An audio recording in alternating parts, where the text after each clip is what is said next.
Evening YouTube, how are you today? Well, oh sorry, how are you tonight? I thought I'd do a different one now. It's a night one, so we have to be quiet. Shh. It sort of starts with a nighttime story. This couple of videos, might be 3, I'm going to try and cut them down to 2, but might be hard. I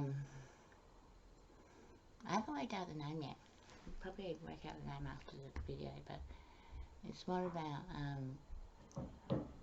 King Arthur, Robin Hood, and the Ballad of Hollis Brown, and maybe, if possibly, King Arthur and all those beautiful stories where people unite and get together. We were child as children, didn't end with a happy ending, and ended with a proper ending. The Ballad of Hollis Brown might have never have had to been written. So first, I'd like to start with a little story of a land long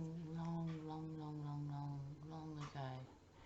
Not much different like our land, a little bit unique, with their own indigenous people, their own tribesmen. And they found someone from another country come over and keep on attacking them, so they decided they needed someone to lead them and bring them together, and that was the King Arthur.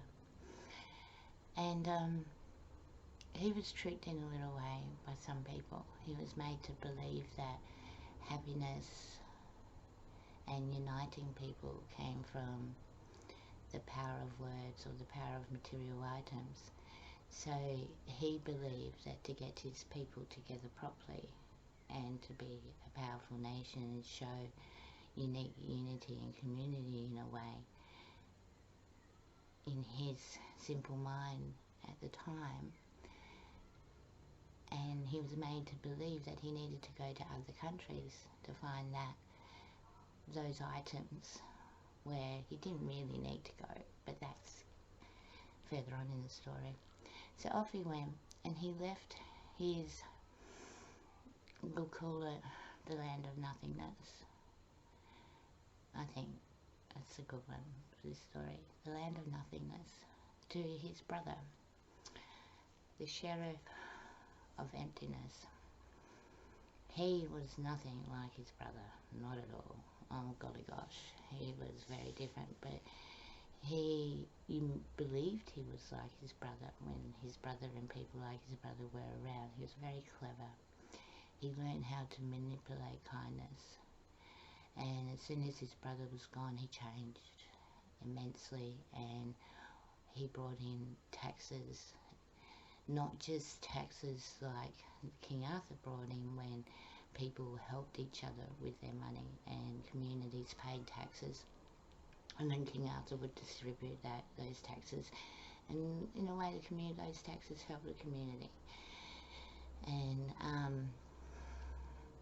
his brother didn't, thought that was pretty cool, but he wanted more of the help than other people. So he got his whole little gang of bullies together, and they caused a lot of havoc and started dividing the little villages and taking a lot of money. So then popped up Robin Hood and his merry men, and they went around and played games with the sheriff in a way, and tried their best to distribute those taxes the way they were.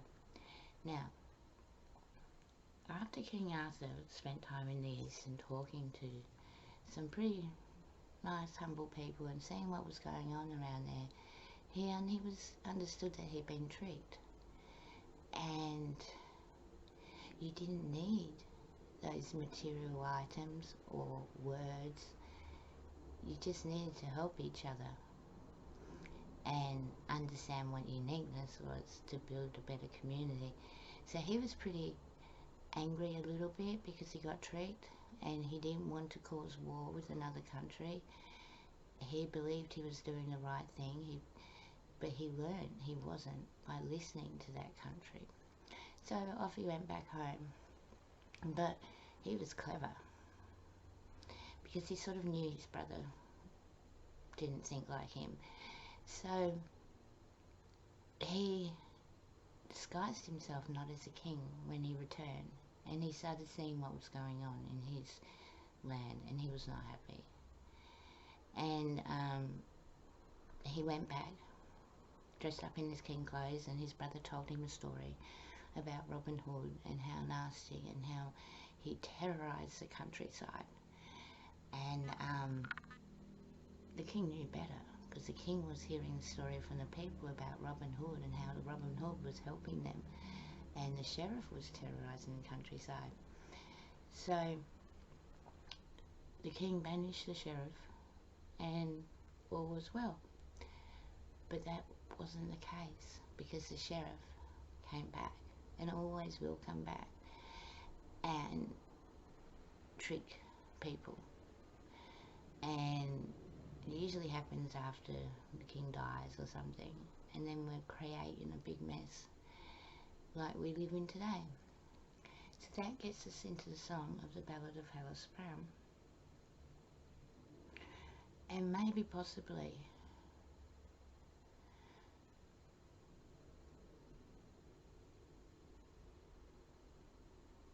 how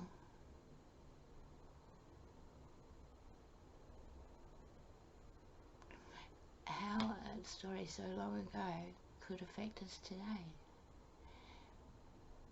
And I believe it's because as a child we're made to believe that happy endings just appear and they happen. And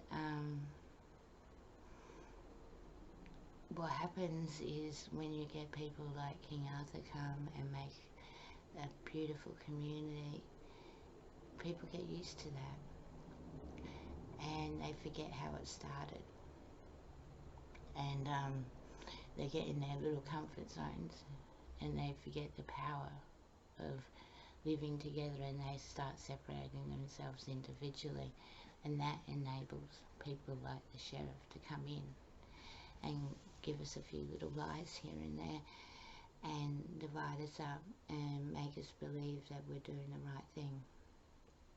So that's it for part 1, because part 2 is definitely going to be its own little video. And it's not a happy story, especially here in Australia. So part 2 will be up next.